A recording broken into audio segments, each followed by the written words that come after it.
Hello and welcome to Attacking Third. We are live on YouTube here with a weekend preview of the NWSL regular season. We've got lots of games to get through. We've got some picks and predictions to make. So make sure that you subscribe to us, like this video, drop us your thoughts, drop us your picks in the chat because we want to hear from you. Let's go. Hey everyone, and welcome into Attacking Third.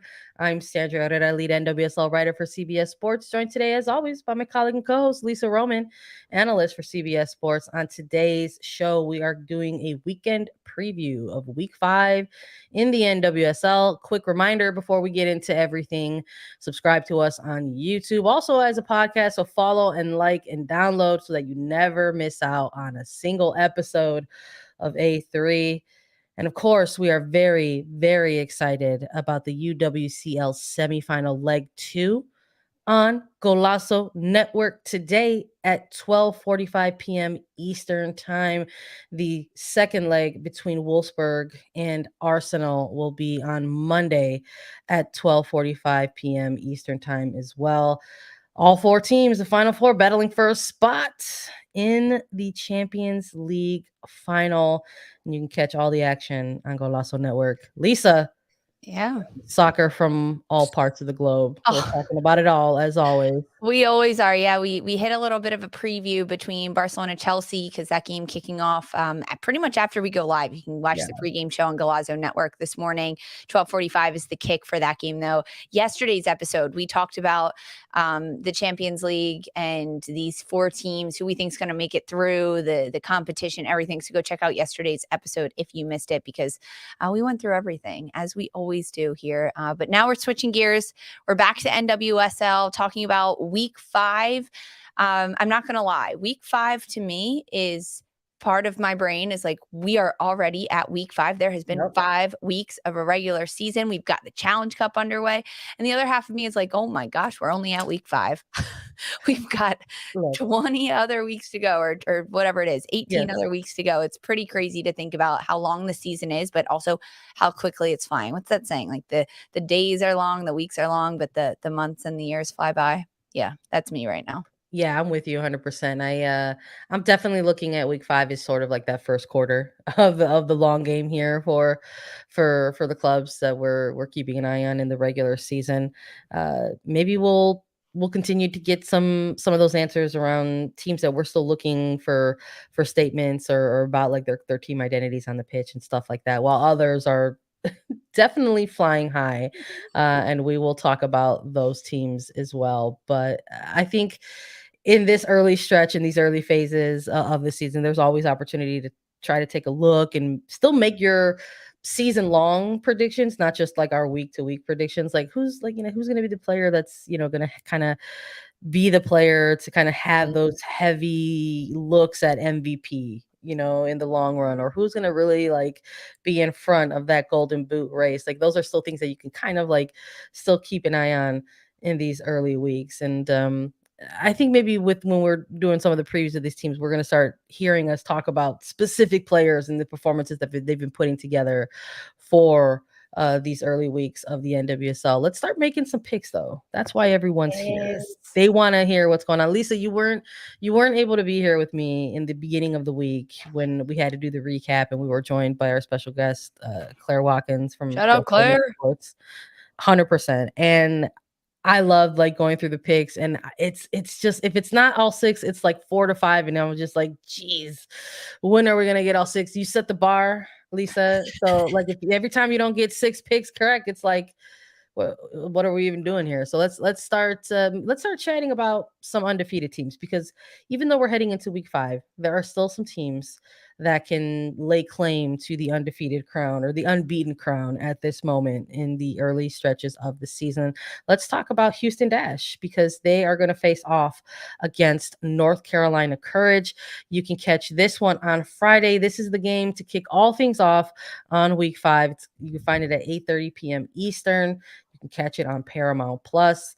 When we're looking at these two teams, These are also two teams that have kicked off their Challenge Cup. They were a couple teams that had the round one phase of Challenge Cup get underway. North Carolina Courage coming off of a late game thriller in that Challenge Cup game, and then they turned that around into week 4, but unfortunately weren't able to pick up a result there. Houston Dash, maybe some similar energy here. Look, this is a team I think that we're both high on. We consider them, possibly one of those playoff contenders. And then maybe if we see some more results from them, maybe like an actual title contender. But the Dash have only got one win I know. in these first 4 weeks in terms of the regular season. And the Courage, we're looking at them as a team that is still in rebuild mode and kind of really making games difficult, right, for other teams, no matter if they're these early contenders or not. We saw what they did in that Challenge Cup game, how they just kind of stay with you, stay with you, stay with you. But I'm not sure if there's going to be enough in terms of the offensive differences here between these two teams, that there is going to be like a draw. So I think in terms of the picks for this one, we could look at these two and say there's going to be a winner and there's going to be a loser. So who are you feeling in this I one? agree. Yeah, I just don't think that a draw is going to happen. I'm going to go with Houston in this game because Houston Dash, they are a team that's they've drawn a lot of games, right? They've 3 draws this year and 1 win, which does make them undefeated. That's why they're in this category of our undefeated teams. They're coming off that 0-0 draw to Washington that happened. But this is a Houston Dash side that has also had success in scoring goals, right? In the win that they did get over Chicago, it was 2-1. They got 1 goal against Portland Thorns, and that was a 1-1 draw that ultimately ended there. So they are finding the back of the net. It's just that little bit of lack of consistency. And I think it also goes up against the defense that they're going up against. And although North Carolina is a strong team, they are in this rebuild. North Carolina's been struggling a little bit with being able to string together wins, right? They started the year on a win, and it was a really good outside the box shot from Guile. But since then, North Carolina has struggled. 3 straight losses that they've picked up. Narrow scoreline losses, I will say, besides that San Diego 3-1 loss that North Carolina lost to, but they're coming off just a 1-0 loss to Gotham. However, North Carolina really hasn't been finding the back of the net as prolifically. It's almost, I don't want to say they get lucky with their goals, because luck is a really, really like odd thing in the game of soccer, because a team can be doing so well and then they get unlucky. I think unlucky is more common than lucky. And for North Carolina, they've been unlucky in their ability to find the back of the net. And with Houston and the attacking presence that they have, the ability for this Houston side to kind of attack you in a variety of ways has been really, really dangerous. Houston's playing at home in this game. So yes, I'm giving the upper hand to the Houston Dash over North Carolina. They've played equal amount of games, including the Challenge Cup at this point. And Houston's due for a win at this point because they're coming off 2 back-to-back draws. Isn't that what's scary a little Yes. bit about it? It's like you're looking at a team, not only are they undefeated, but it also feels like they're due at the same time. Like that's a little bit of a scary combination, I think, when you're looking at this game. I mean, credit to North Carolina. I don't think it's for lack of effort, but I mean, when we're looking at their attempts on target, even just over the last 2 games, I mean, to go from 1 attempt in, I believe it was week 3, and then improve that to 3 attempts on target in just last week. I think you're kind of looking at that and you're saying, hey, like, how can we make this a little bit more respectable in terms of what we're trying to produce in front of goal? And I think when you're looking at the other side of Houston Dash, again, able to get those looks on goal, not only get shots up, but get them on target as well. And who knows, with the weeks as they go by and go through. Yeah, shout out to Lucy. I think everyone is picking Houston. I guess if you're in the chat, like, throw an H in there for H Town, I guess, if you're going for Houston. But I think if you're looking at the Dash and the timing of this schedule, like we've been talking about, we're going into week 5. It's a week 5 preview.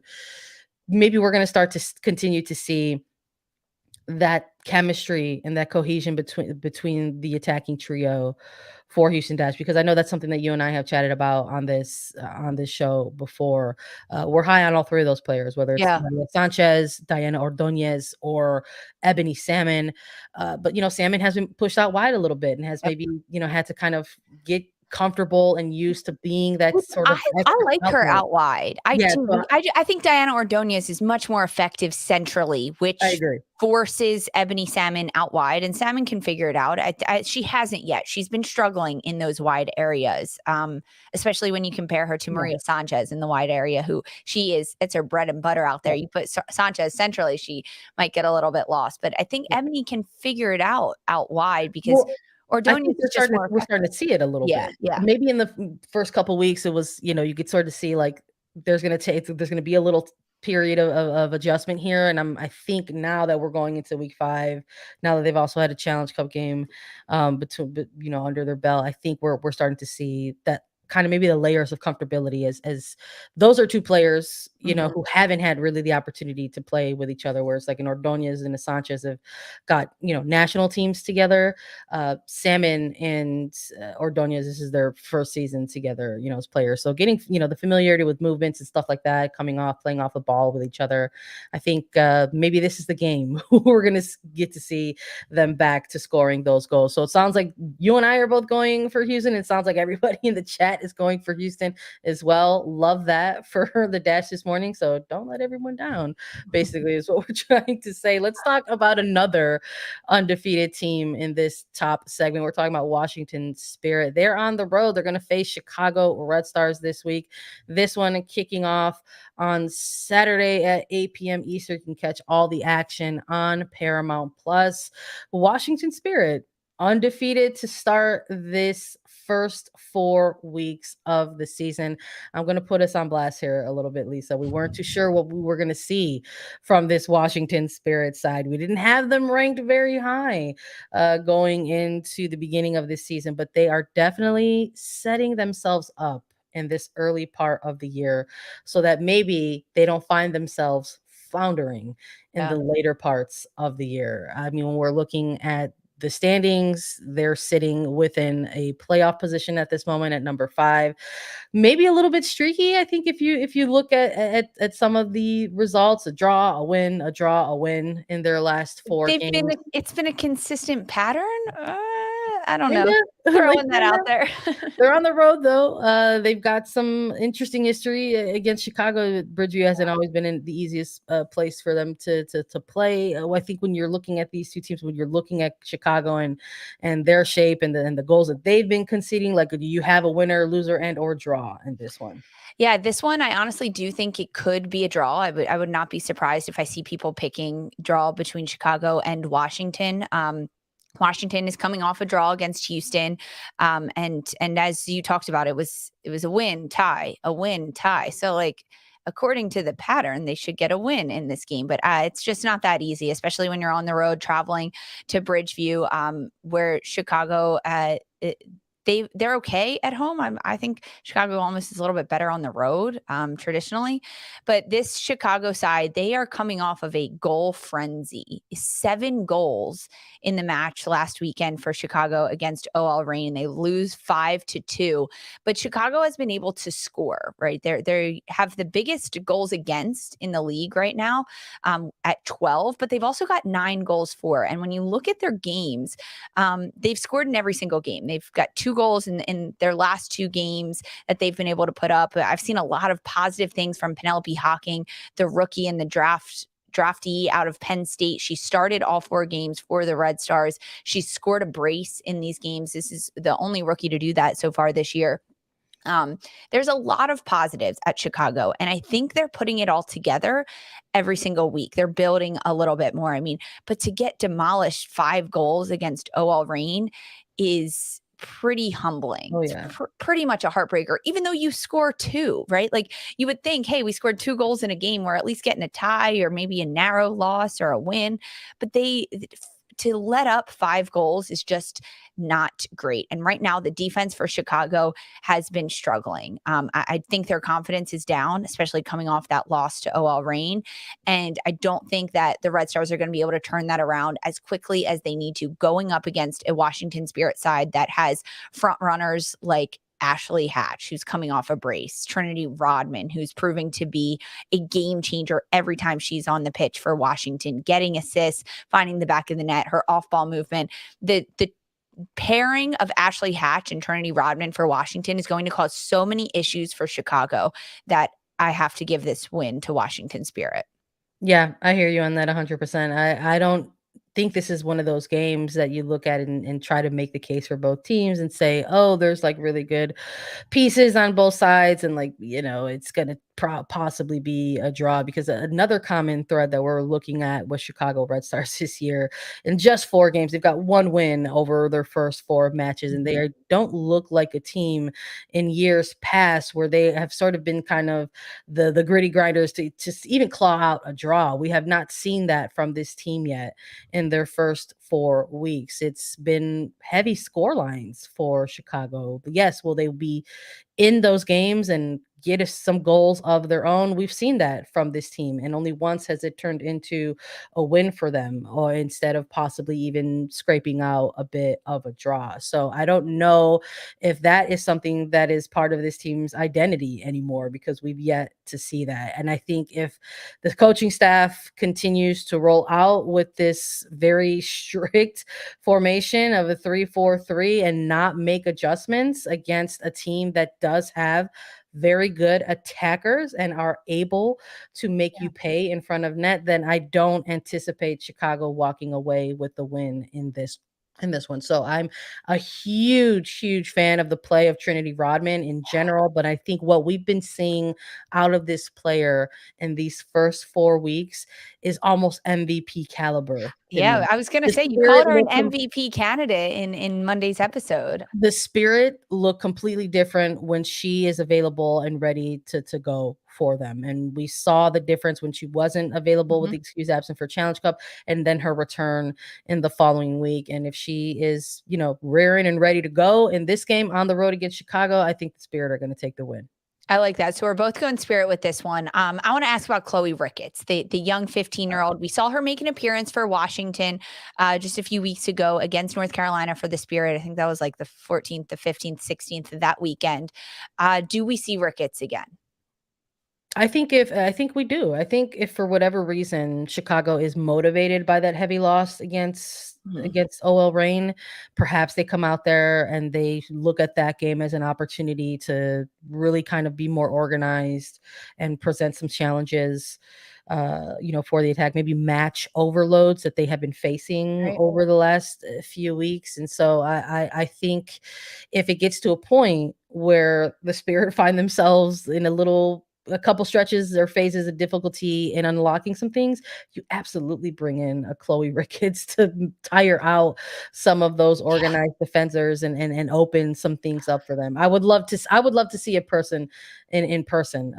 If I go and am able to watch this game live and in person and do the coverage, I do hope I get to see Chloe Ricketts. If you actually go to the game, she's not going to get minutes. And if you stay home, I know I'm going to have to think very hard about it. Maybe flip a coin and see what it comes down to. We'll see. But hopefully we're correct on our picks.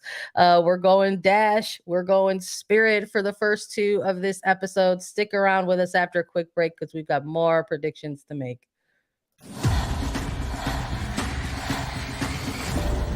You should stay. I didn't think that this is what we were doing. I thought I had this handled, and she shows up in my home. If you tell someone to stop calling you the 20th time you pick up, what you've taught them is that 20 calls is what it takes. I'm not going to be ignored, Dan. I did not kill that woman, and I'm going to prove it. All right, let's keep it moving. Let's make some more picks. Let's talk about some top teams in the league going head to head. We've got San Diego Wave. They are ranked number 3 in the table right now after 4 weeks. They are going to take on a last place Orlando Pride. This one's kicking off on Saturday at 10 p.m. Eastern. You can catch this one on CBS Sports Network. Lisa, is it just that simple at looking at records on the paper and saying one team is going to take this and one team is going to drop this? Yeah, I mean, let's get the pleasantries out of the way. San Diego is going to win this game, right? Do you agree? 100%. Okay, great. So now we can talk a little bit about why and Yep. what's going to happen and kind of where this is going. Yeah, I mean, looking at records right now, 3-1-0 for San Diego. And Orlando hasn't picked up a win. They haven't picked up a point. They've got 4 straight losses in this year. We saw Carly Nelson in goal make her debut for Orlando Pride. And I think that that's a player that we're going to see kind of solidify herself in between the sticks for Orlando. It was a good game for Nelson at Kansas City last weekend to get her first minutes. And I was pretty impressed with what we saw from her, despite the scoreline ultimately at the end of that Kansas City Orlando game. Because with that Orlando, they had that 2-0 loss to Kansas City, but Kansas City ended up getting their first win of the year. So there's like a little bit of disparity that you have to talk about between those two sides. However, when we're looking at Orlando Pride and the San Diego team, San Diego is just flying right now. Flying. They're coming off a 2-0 win over Angel City at Angel City. And now between these two sides, I mean, San Diego is just top 3 right now. They're at the top of the standings. They've only got 1 loss on the year. Yeah, they are doing a lot of things correctly with their front line, Jaden Shaw, Alex Morgan. They've been really impressive. Taylor Korniak, I think, has also been trying to find her groove. I think she finished the end of last year really high and really strong and has struggled to kind of find that consistency this year, but we're starting to see it from Taylor Korniak. Kaylin Sheridan, of course, in goal for San Diego has just been unstoppable. I could see this one also getting a bit blown open in terms of like score line. I could see San Diego racking away 2-3 goals in this game and just keeping a shutout against Orlando. So multi-goal scoreline and a clean sheet, in your opinion, Yeah. for San Diego. Listen, I don't think that's far-fetched, and I don't think that's putting too much expectation on a team in just their second year of existence, who have already shown us that they are going to continue to build on what they produced just last year in their inaugural season. They're going to continue to go out there, compete, and probably remain contenders in the playoff picture for NWSL in 2023. I am a little curious, though, with San Diego being the hosts in this one, how Casey Stoney might maybe utilize that to her advantage. Like, is this a game that's not, we're a week that didn't hold a Challenge Cup game. They had a what would maybe be considered a regular or typical week of preparation for a game. And I'm curious as if Casey Stoney might maybe look at the game in front of them and perhaps utilize this as an opportunity to maybe get some more looks at other players. We didn't see Jaden Shaw get the start in that match against Angel. Maybe Jaden Shaw gets the start in this one against in Orlando Pride. We haven't seen their 15-year-old signing yet. We've seen a ton of minutes at this point. I think maybe not a ton, but we've seen a little bit more minutes from a player like Chloe Ricketts in Washington Spirit. But we necessarily haven't got to see that opportunity with Melanie Barcenas for the Wave. Is this a team that you maybe try to integrate some minutes in for this young player? If at this point the game is put away, let's say maybe they're right. up, That's what I was going to say. 3-0. That's what I was going to say. I think starting wise, we'll see very similar starting lineups to what we've seen traditionally. Morgan, Amir Ali, Colaprico. I really do, but I think that as the game goes on, we might get to see a bit more rotation from Casey Stoney playing players in different positions. Honestly, I could even see like giving a little bit of a break to some players along the back line just to give them a breather and also just to give some other players some minutes, because you don't want to be throwing a defender in there when you're going up against Portland Thorns in a couple weeks when you're dealing with injuries. So yes, I do think that this game for Casey Stoney is a chance to get rotation for her team. Yeah, I'm trying to like speak it into existence. I guess I would like to see it. I I think would when too. we talk about these top teams, one of the common threads between them is that they have these deep benches, right? Where they've got players that could be starters or bench players that could go ahead and find themselves in a starting lineup. And I think San Diego Wave is one of those teams. So yeah, I'd like to see Jaden Shaw get the start again against this one, and maybe if it's put away, we get to even see like their draft pick and Sierra Engen and get into Yeah. there into the middle and see how she does against Orlando's midfield, right? And I think for Orlando, you just got to try to embrace this as the opportunity that it is in front of you. You're going Mhm. up against a top team. Try to put in a good shift. Try to put in a good performance. I mean, use it all as motivation if you can. Yeah, and They're I think looking at it as feeling like the underdogs in this one. right, and for Seb Hines, I think they have to kind of focus in on certain areas of the pitch and what they're doing well. I mean, when you look back at Orlando's Kansas City game, they outshot Kansas City, but their shot selection wasn't fantastic, and their shots on target were 1, I believe, in that game, 1 to Kansas City's 5. So when they're getting these shots, can they actually make the most of these moments? If they're going to get a shot off and it's not the best opportunity, can you get one final pass in there and then look to get a look on goal and make those shots count, really force Kaylin Sheridan into uncomfortable situations? It's going to be really hard to get one past Sheridan. I already said I think it's going to be a shutout, but can Seb Hines and Orlando Pride use their opportunities to create quality chances on frame and limit San Diego in man up opportunities all over the pitch? Because that's what the Wave does really well. They get into these 2v1 pockets that just forces their opponents to look silly. So limit those man up opportunities and get good quality shots for Orlando. And despite the scoreline, I think they could look at those moments, depending how well they do them, as small wins for them moving throughout this year in a way to build towards the final. I'm with you because speaking of uncomfortable moments, I'll just end on this. When Seb Hines took over Orlando Pride last year and they went up a couple times against San Diego, Hines and the Pride got the better of the Yep. Wave. Yep. And we'll just Sure leave it did. and we'll just leave it at that. Let's make another pick. We're both going Wave. We're both going Wave between Wave and Pride. We've got another top team to talk about though. We've got Portland Thorns taking on Angel City FC. I'm excited about this one. NWSL action after dark, another one kicking off Saturday at this one at 10:30 p.m. Eastern. You can catch all the action on Paramount Plus. Julie Ertz putting in a shift with Angel City. When you look at this matchup, does that sway you any which way, Lisa? Do you have a clear winner? Do you have a clear loser in this one? Is the Ertz effect just too much that it shifts things for you? The Ertz effect is incredibly effective. I'm gonna be honest. I'm gonna be honest. However, no, I'm gonna still go with Portland in this one. I'm just giving you guys all my picks right when we get out, right off the bat. I still think Portland's gonna win this game. However, with Julie Ertz in the mix, it definitely changes things, but not this early on. We saw the effect that Julie Ertz could give last week for Angel City going up against San Diego. She definitely caused an upset. She definitely created a stir in the midfield. Made it a bit difficult for San Diego to go centrally. However, they found their way around it. And I think when you look at this Portland side, they're a team that can problem solve on the fly. Incredibly, incredibly impressive. They've still got Sophia Smith, who floats all over the pitch, who can drop back and pick up the ball centrally, who can float wide, who can get in behind. And it's going to be a lot for Julie Ertz to handle. However, I don't think Ertz has had enough time with Angel City to be able to change their structure as effectively as I think we'll see from Angel City in maybe 2 or 3 weeks' time. That's when we're really going to see the Julie Ertz effect come into play and change things up for all of these teams. Because Angel City, they're coming off that 0-2 loss to San Diego.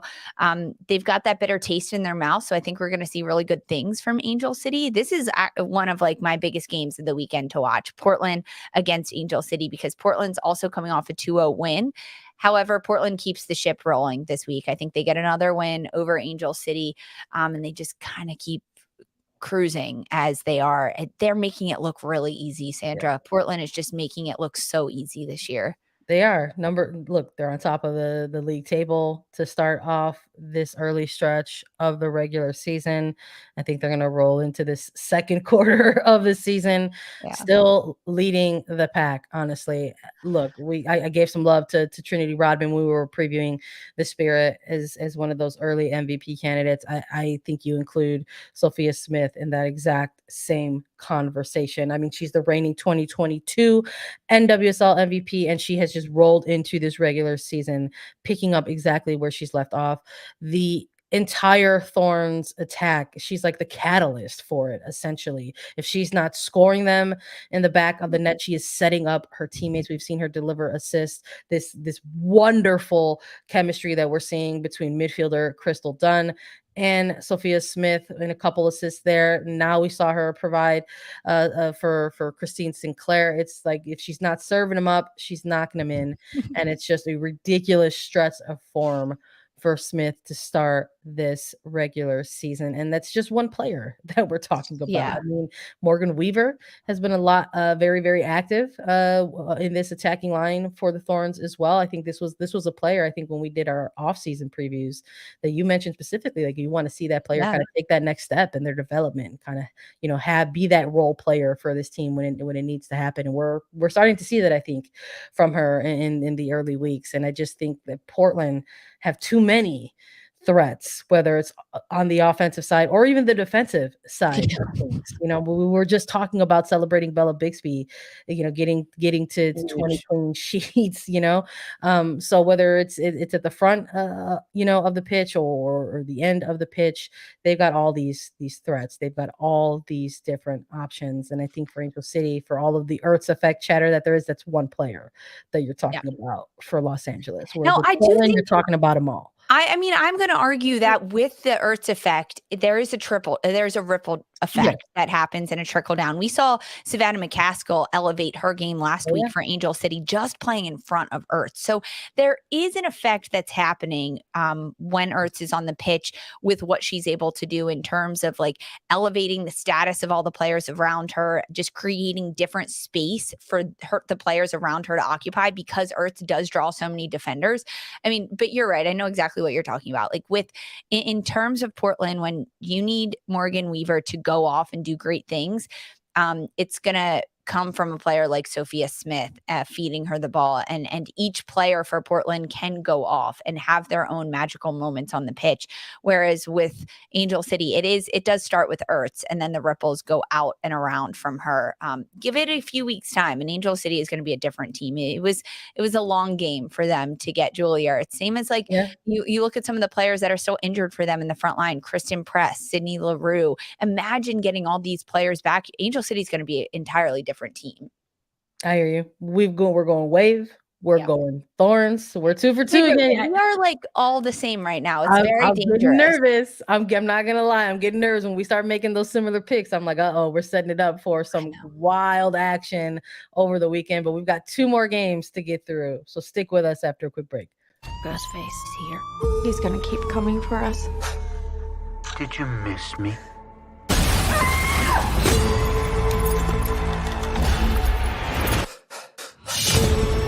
We've got to lure him in.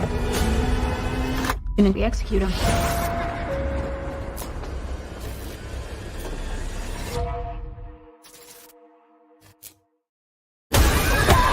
Scream, rated R.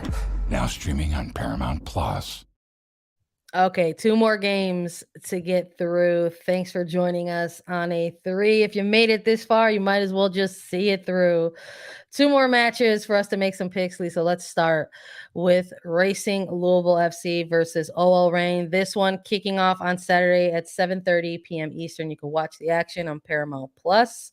OL Reign coming off of a banger of a game. Bethany Balser, Jess Fishlock, each of those players recording a brace in that game. Megan Rapinoe starting to build up those minutes, getting a goal off of a set piece as well. Racing Louisville finally had their unbeaten streak snapped, but it went the other way. It went in the form of a loss, which we had a feeling maybe it might go that way. So no longer an unbeaten team. In fact, they're coming off of a loss now. is this the game where they finally pick up that win, or has OL Reign finally figured it all out and are just going to be unstoppable from here on out? Unstoppable OL Reign. Yeah, I mean, they started the year with a loss, and that was against Washington. And I think that first week is never very indicative of how the rest of the season is going to go. And that is the same for OL Reign, because since then they have just found their form, continuing to pick up win after win after win. Their third straight win against the Red Stars, and they, as you just said, 5 goals for Laura Harvey's side. 5 goals that they scored in that game. Yes, they conceded 2 to the Red Stars, but when you're scoring 5 and putting them away, it's incredibly hard to stop you and slow you down. You also mentioned Megan Rapinoe. We're starting to see more and more minutes from her. And by more and more minutes, I mean like 15, 20. Yeah. We're not at like It's it's more and more in terms of like we're increasing in increments of like 5 every time we see her. But the fact that Rapinoe can still step on the pitch for about 15 minutes for Laura Harvey's side and find the back of the net shows you how influential this type of player is, and that's Rapinoe. And then you throw her alongside a Balser, Fishlock, Vander Yacht. I've also been really impressed with Olivia Vander Yacht for OL Reign.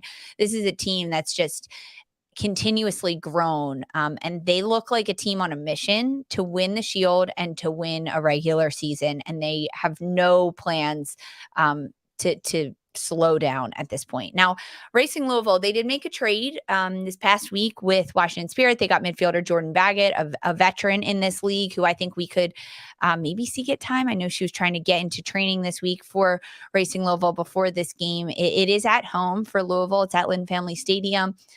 Which makes me think that if we were going to see Baggett, it would be at home, just because there's less travel that needs to happen.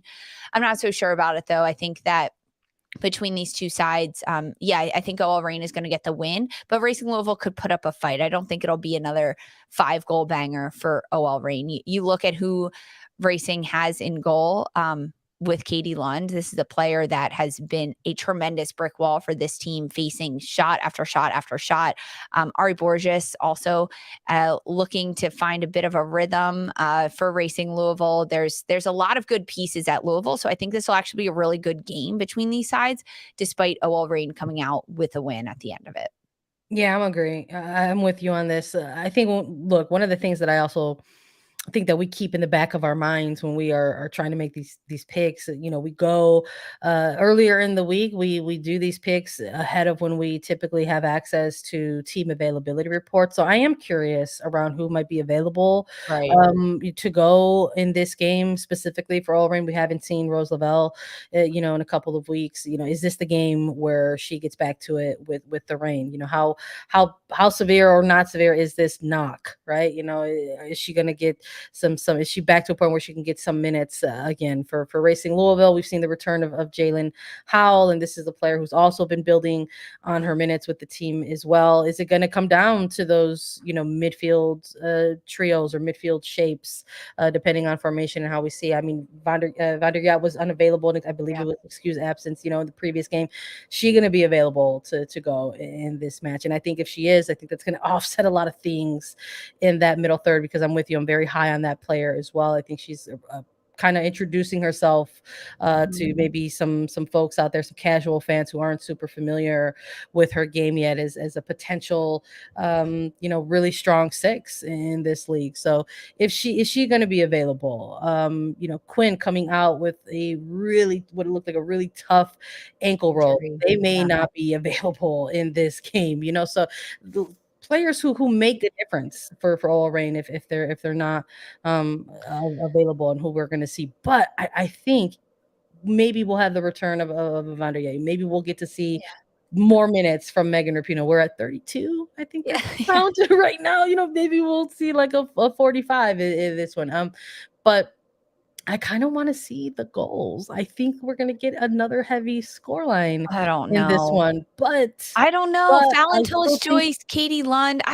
I don't know, Let Sandra. me see it. Let me want it. Let me yearn Fine, for it. fine. Let You me can yearn want it, for but it. I'm gonna go against you. I'm gonna say narrow score line. All right. Look, either way, we're still going for the rain in this one, whether it's wild or whether it's narrow. I think we both are making a similar pick in this one as well. I just think that there's more in the arsenal for Laura Harvey and her team. And I just think when it comes down to the head-to-head coaching battle as well, Harvey's going to have more for her team to go after Bjorkgren and his racing side.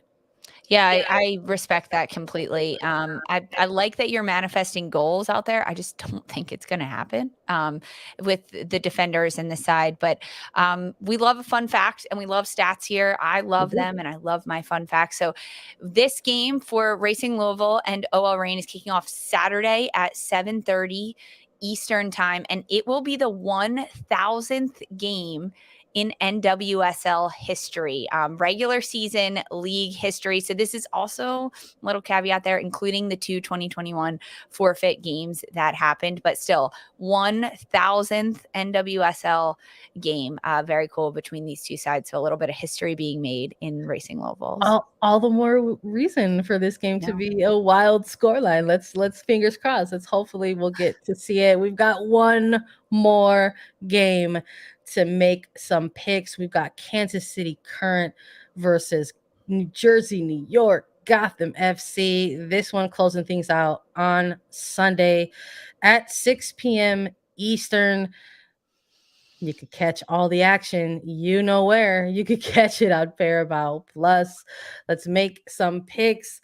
Lisa, we've made similar picks all the way through this rundown of content. I'm gonna just say it. I saved my draw for this game. Oh Don't gosh, tell me. Don't tell me you're Sandra. feeling the same way. Yeah, All honestly, right. I Well, let's talk about maybe why. I'll change it now just because of this. All right, well, let's talk about why. Okay. Here's why I'm keeping it a draw. And maybe there will be something inside of this where you're like, you know what? I hear your case and I'm going this way instead. Look, Kansas City Current are not the same team that they were a few weeks ago. They have a new interim head coach in Caroline Quablom, and Debinha is looking like she is now in a place where she's comfortable playing with her new team, generating and creating and scoring goals with Kansas City Current. And I think when you're looking at Gotham, maybe you offset that a little bit with another very good creative attacking player in Lynn Williams, who has not only been delivering goals, but she has been a killer about it. We're talking late stages of the game, and we're maybe starting from the final 15 minutes of regulation into stoppage time. It's almost like you look at Lynn Williams and you say, that's our game killer. Let's make sure we get her the ball. So I'm looking at these two players to have another big role in this match against each other as they go head to head. But even though I think we'll see some exciting soccer, I think this one's got the makings of a draw in it. Yeah, so I also had a draw, but I'm gonna switch it because we can't go literally We just 6 for can't. 6 on this. And that's okay because a draw can frankly go either way. I wouldn't be surprised if we end up with a draw though, as you just mentioned, the form that both of these sides are in. But Kansas City, they got their first win, regular season win last week at Children's Mercy Park in Kansas City under Caroline Quablom as the interim head coach. And there's a new freshness about this team. They're back at home against Gotham this week. Kansas City's getting back-to-back home wins against Gotham. That's what I'm going to go with. Kansas City in this side. You're exactly right, though. Lynn Williams proves to be a late game force for Gotham. And I think that Gotham will put up a really big fight against this team. However, with Kansas City, their current form, Haley Mace and what she's been able to do, CC Kaiser, Debinha, as you mentioned and you talked about, there's a lot of good pieces coming together for Kansas City. They haven't had to travel. They get to chill at home. There's a lot of people in Kansas City right now. It's the NFL draft happening there. So the city is buzzing. The fans are going to be around Children's Mercy Park. They're going to be ready. I'm going to give it all vibes to All Kansas right. City I like at this that. point. You're going with energy as the I X am. factor. I love that for you, but I also wanted on record that you were going to have his Yeah, I know. as a draw.